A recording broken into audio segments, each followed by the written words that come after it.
இது போன்ற கதைகளை தொடர்ந்து கேட்க இப்போது குமார் ஸ்டோரிஸ் சேனலை சப்ஸ்கிரைப் செய்து கொள்ளுங்கள். மறக்காமல் லைக் பண்ணுங்க, ஷேர் பண்ணுங்க, கமெண்ட் பண்ணுங்க. இந்த கதை முழுக்க முழுக்க கற்பனை கதை மட்டுமே. வீரன், அத்தியாயம் 86. ஆம், நீ கூறுவதில் ஒரு உண்மை இருக்கிறது. மகிழினி இறந்த முடலாகத்தான் இருந்தாள். ஆனால் மகிழினியின் சிறு ஆன்மா அப்போது இங்கு பேசக்கூடிய குரலாக இருந்தது. நீ மனதால் பேசும்போது அது உனக்கு பதிலளிக்கும். அதற்கு காரணம், மகிழினியின் உடலில் உலகில் இருக்கும் அனைத்து விதமான ஆத்மாக்களும் கட்டப்பட்டுள்ளது. ஆகையால் மகிழினியிடம் சில நேரங்களில் அவளது உடலுக்கு அப்பாற்பட்ட சக்தி அவளிடமிருந்து வெளிப்படும். நான் வந்து சில காலங்கள் மகிழினியுடன் அப்படிதான் பேசினேன். ஆனால் போக போக மகிழினியின் ஆன்மா சக்தி மங்கத் தொடங்கியது. அது மகிழினிக்கே தெரியவில்லை. அதற்கான காரணம்தான் என்று கூறி பெருமூச்சு விட்டது. அதை கேட்ட ஆதித்யா, எதனால் அது மாதிரி நடந்தது என்று கேட்டான். ஏனெனில் டிராகனிடம் இருக்கும் செதில்களில் மரண சக்தியின் ஆற்றல் செயல்படாது. அவனது செதில்களில் பிரதிபலிப்பு மரணத்தின் சக்தியை பிரதிபலித்துவிடும். ஒருவேளை நீ அதனுடன் சண்டையிட்டதற்கு பதிலாக டிராகன் உன்னுடன் சேர்ந்து சண்டையிட்டிருந்தால் அந்த மரண இருள் சக்தியை எளிதாக நீ வெற்றி பெற்றிருக்கலாம். ஆதித்யா தான் டிராகனை வெளிவர வேண்டாம் என்று கூறியதை நினைத்து பார்த்தான். முன்னாடியே டிராகனை வெளியில் கொண்டு வந்திருந்தால் அந்த சண்டையில் எளிதாக வென்றிருக்கலாம் என்றவன், சரி, அதைத்தான் நீ கொன்றுவிட்டாயே என்று கேட்டான். நாகம் தலையை அசைத்தது. இல்லை, நான் இன்னும் அதை கொல்லவில்லை. அது என்னிடமிருந்து தப்பித்து விட்டது. அது காற்றில் கரைந்து காகமாக மாறி இங்கிருந்து பறந்து விட்டது என்றது. இதை கேட்ட ஆதித்யா, என்ன சொல்கிறாய்? அந்த சிவந்த ஒற்றை கண்ணுடைய காகம் அதுதான் அந்த மரண சக்தியா என்று கேட்க, நாகம், ஆமாம், ஏன், அதை பற்றி உனக்கு முன்பே தெரியுமா என்றது. ஆமாம், நான் மனித உலகத்திலிருந்து இந்த பனி பிரதேசத்துக்கு வரும்பொழுது என்னை பின்தொடர்ந்து ஒரு ஒற்றை சிவந்த கண்ணுடைய காகம் வந்தது. ஆனால் நான் அந்த விசித்திர நகரமான ஓனான் நகருக்குள் நுழையும் போது அது எங்களை பின்தொடரவில்லை என்றான் ஆதித்யா. ஓ, அந்த நகரத்திற்குள் நீ நுழைந்ததால் நீ தப்பித்தாய். சரி, நான் கூற வந்ததை முதலில் கூறி முடிக்கிறேன். எனக்கு நேரமில்லை என்றது நாகம் அவசரமாக. என்ன சொல்ல வந்தீங்க என்றது டிராகன்.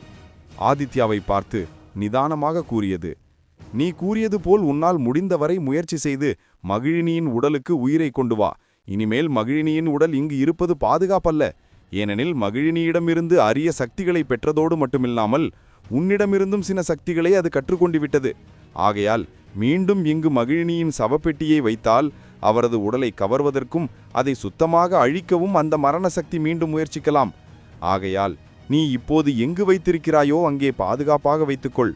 இருந்தாலும் மகிழினி, நீ மிகவும் முக்கியமான ஒருவர். அவளை காப்பதுதான் உனது கடமை. உனக்கு தெரியாத பல விஷயங்கள் உன்னை முன்னிலைப்படுத்தி நடந்து கொண்டிருக்கிறது.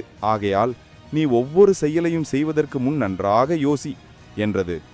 என்ன சொல்ல வரீங்க? என்னை வைத்து நிறைய விஷயங்கள் நடக்கிறதா என்று ஆதித்யா கேட்டான். நாகம் மெல்லியதாக ஒரு முடிச்சை போட்டது.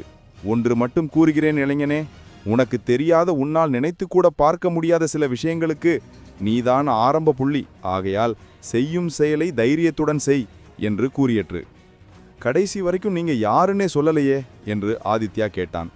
காலம் வரும்போது நான் எனது முழு உடலுடன் உன் முன் வருவேன் என்று கூறி அந்த மின்னல் நாகம் காற்றில் கரைந்து விட்டது. அதன் நீல ஒளி மெல்ல மறைந்தது. ஆதித்யாவுக்கு ஒன்று மட்டும் புரிந்தது. ஆரம்பத்தில் இங்கு வரும்போது தர்ச்சகர் என்று கூறிய அந்த பெண் இவளாகத்தான் இருக்குமோ? ஏனெனில் இவளை காப்பாற்றதான் நிறைய உயிரினங்களும் சக்தி வாய்ந்த ஆட்களும் பாடுபடுகிறார்கள். இவளை இவ்வுலகத்திலிருந்து முக்தி செய்து அடுத்த உலகத்திற்கு அழைத்துச் செல்லத்தான் நான் வந்திருப்பேனோ என்று அவனுக்கு முதல் முறையாக அவன் இங்கு வந்ததற்கான உண்மையான காரணம் மனதில் தோன்றியது. ஆதித்யா மின்னல் நாகம் மறைந்த இடத்திலேயே ஆழ்ந்த யோசனையுடன் உறைந்து போய் நின்றான். அவனை சூழ்ந்திருந்த அமானுஷ்ய அதிர்வுகள் மெல்ல மெல்ல அடங்கிய அந்த தொங்கு பாலத்தில் மரண அமைதி நிலவியது. காற்றோடு நாகம் கரைந்து விட்டாலும் அது மனதில் ஏற்படுத்திய வார்த்தைகளின் அதிர்வலைகள் அவனை சங்கிலியால் பிணைத்தது போல் நிறுத்தியிருந்தன. இப்போ என்ன செய்வது? எதிரே நீண்டு நிற்கும் அந்த மர்ம பெண்ணின் சக்தியை பற்றியோ அவளது அடுத்த திட்டத்தை பற்றியோ அவனுக்கு துளியும் தெரியவில்லை. அரக்கர்களையும் மந்திரவாதிகளையும் நினைத்தால் அவனுக்கு எரிச்சல் தான் வந்தது. எங்கே போவது? யாரை கேட்பது? அப்போது அவனது சிந்தனைகள் தானாகவே மகிழினியை நோக்கி திரும்பின. அவன் முதல் முறையாக அவளை கண்டபோது தன்னையும் அறியாமல் அவனது கண்கள் ஏன் கலங்கின? அவளிடம் ஏன் ஒரு புதுவிதமான ஈர்ப்பு ஏற்பட்டது? ஒருவேளை மின்னல் நாகம் கூறியது போல விதிதான் தன்னை அவளை நோக்கி இழுத்ததா? இப்போது அந்த விசித்திர நாகம் கூறிய ரகசியம் அவனது மனதில் மீண்டும் நிழலாடியது. மகிழினி ஒரு சாதாரண ஆன்மா அல்ல, அவள் இவ்வுலக ஆன்மாக்களின் வாரிசு. அவனுக்கு அனைத்தும் மெல்ல மெல்ல புரிந்தது. ஒட்டுமொட்ட பிரபஞ்ச செயல்களுமே மகிழினியையும் தன்னையும் மையமாக வைத்தே நகர்வதை அவன் உணர்ந்தான். இந்த மர்ம முடிச்சுகளுக்கு விடை தெரிய வேண்டுமென்றால் முதலில் மகிழினியை உயிரோடு கொண்டு வர வேண்டும். அவள் உயிரோடு வந்தால் மட்டுமே இங்கு நடப்பது என்னவென்பதே நமக்கு தெளிவாக அறிந்து கொள்ள முடியும். இல்லையென்றால் நாம் நம் இஷ்டத்துக்கு ஒவ்வொரு நிகழ்வையும் முடிச்சு போட்டு பேசிக்கொண்டுதான் இருக்கும் என்று நினைத்தான். ஆனால் டிராகன் பீஸ்ட் அப்போது குரல் கொடுத்தது.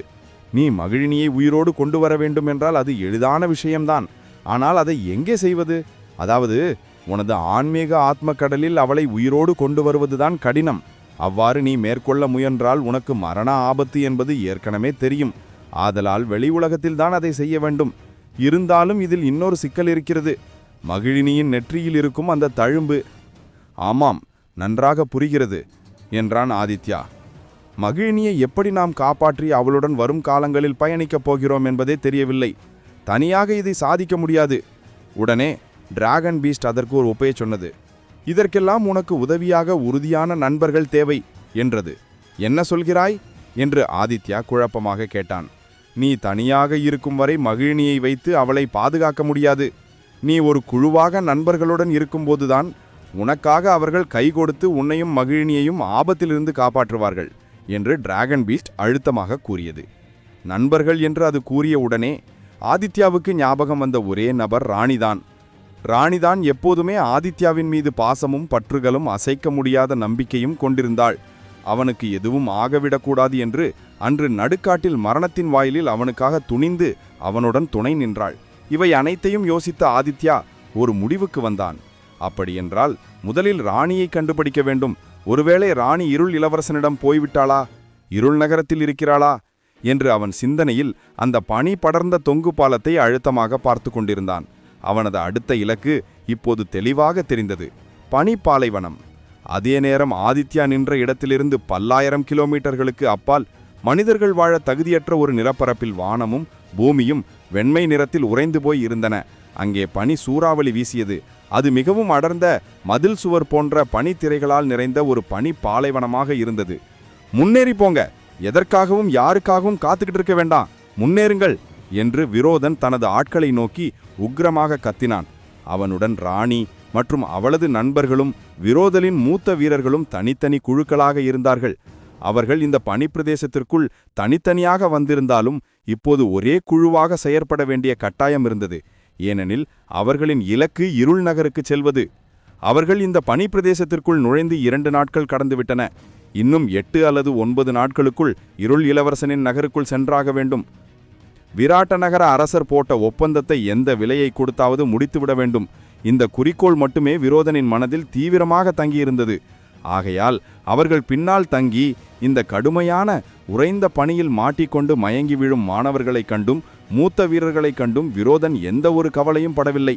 அவன் மனிதர்கள் அல்ல, வெறும் அடிமைகள் போல கட்டளையிட்டான். ஆனால் ராணியோ தனது பள்ளி மாணவர்களும் மூத்த வீரர்களும் இவ்வாறு இந்த கடுமையான பணியில் சிக்கி தவிப்பதைக் கண்டு மனதளவில் வேதனை அடைந்தாள்.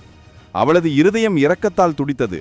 அவள் விரோதனின் அருகே வந்து ஆக்ரோஷத்துடன், விரோதன், என்ன செய்கிறாய்? உன்னை நம்பி வந்தவர்களை இப்போது அம்போ என்று சாக விடுவது நல்லதல்ல. சற்று பொறு, எங்கேயாவது சிறிது கூடாரம் அமைத்து சிறிது ஓய்வெடுத்து விட்டு செல்லலாம் என்று கோபமாக கூறினாள். ஆனால் விரோதன் அவளை கடுமையான பார்வையுடன் முறைத்தான். ராணி, நீயும் உனது நண்பர்கள் குழுவும் வேணுமென்றால் என்ன வேணால் செய்யுங்க. ஆனால் நீ எனக்கு எந்த கட்டளையும் போடாத. உனக்கு கீழ்ப்படிந்து நடக்க வேண்டும் என்னும் எந்த ஒரு நிர்பந்தமும் எனக்கு இல்லை. என்னை பின்தொடர்ந்து வர விரும்புவர்கள் வாருங்கள், இல்லை என்றால் செத்து மடியுங்கள். நான் கொடுத்த நேரத்தில் செய்ய வேண்டிய செயலை செய்து முடிப்பேன் என்றவன் அந்த கொடூரமான பணியில் யாருடைய துணையுமின்றி நடந்து முன்னேறினான். இங்கு பனிச்சூறாவளி மிக அதிகமாக வீசியதால் இவர்கள் பறந்து செல்லும் கப்பல்களோ அல்லது பயணிக்க விலங்குகளோ எதையும் பயன்படுத்த முடியவில்லை. தங்களது கால்களின் மூலமாக மட்டுமே இந்த பனிப்புயலை தாண்டி செல்ல வேண்டும். இந்த பனிப்புயலை தாண்டி சென்றால் மட்டுமே இருள் நகரத்திற்குச் செல்லும் அந்த புகைப்பாதை இருக்கிறது. வேறொரு பாதை வழியாக செல்ல வேண்டுமென்றால் அவர்கள் இதைவிட மிகவும் ஆபத்தான காட்டு மிருகங்கள் நிறைந்த சூழ்நிலையை கடந்து செல்ல வேண்டும். ஆனால் இந்த நேரடி பாதை மூலமாக சென்றால் அவர்களுக்கு நகரத்தின் சார்பாக பாதுகாப்புகள் உறுதி செய்யப்படும். ஆகையால்தான் விரோதன் அவர்கள் அனைவரையும் இருள் நகரத்தின் நேரடி நுழைவு வாயில் மூலமாக செல்ல விரும்பினான். ஒருவேளை வேறு வழியில் சென்று வேறு நகரத்தில் இருக்கும் அரக்கர்கள் மற்றும் மனிதர்களால் வேட்டையாடப்பட்டால் அது விரோதன் மற்றும் சூரிய சோழ பள்ளியை சேர்ந்த வீரர்கள் என்பது யாருக்கும் தெரியாமல் போய்விடும். ராணி அருகில் நின்ற சந்திரனை பார்த்து, சந்திரா, உன்னால் முடியவில்லை என்றால் பரவாயில்லை, இங்கே நாம் ஓய்வெடுக்கலாம். உனக்கும் தீயாவிற்கும் இயற்கையை காட்டியிருக்கலாம் காயம் இருக்கிறது. ஏற்கனவே உடல் பாதிப்பு இருக்கு. இதனுடன் நீ நீண்ட தூரம் இந்த பணியில் பயணித்தால் பாதிப்பு கடுமையாக இருக்கும். நாம் இங்கேயே பணியிலிருந்து பாதுகாப்பாக ஒரு கூடாரத்தை அமைக்கலாம் என்றாள் பரிவுடன். ஆனால் சந்திரன் உடல் நடுங்கினாலும் உறுதியாக பேசினான். பரவாயில்லை ராணி, நான் விரோதன் சொல்ற மாதிரியே சரியான நேரத்தில் இருள் நகரத்துக்கு போய் சேரணும். தாமதித்தால் ஒருவேளை இருள் இளவரசன் படையுடன் வேறு வழியில் நம் நகருக்குச் சென்றால் அங்கே பல உயிர் பலிகள் நேரிடும். அதை தடுக்க நாம் முழு முயற்சியும் செய்யலாம். இவர்களுக்கு ஆதித்யா இந்த பனிப்பிரதேசத்திலிருந்து 1 மாத காலம் எந்த ஒரு உயிரினமும் மனிதர்களோ மக்கள் வாழும் பகுதிக்கு செல்லாதவாறு தனது பிரபஞ்ச கால சக்தியின் மூலமாக பாதையை மாற்றியது தெரியாது. ஆகையால் அவர்கள் இருள் நகரத்தை நோக்கி தங்கள் சோர்வை மீறி சென்று கொண்டிருந்தனர்.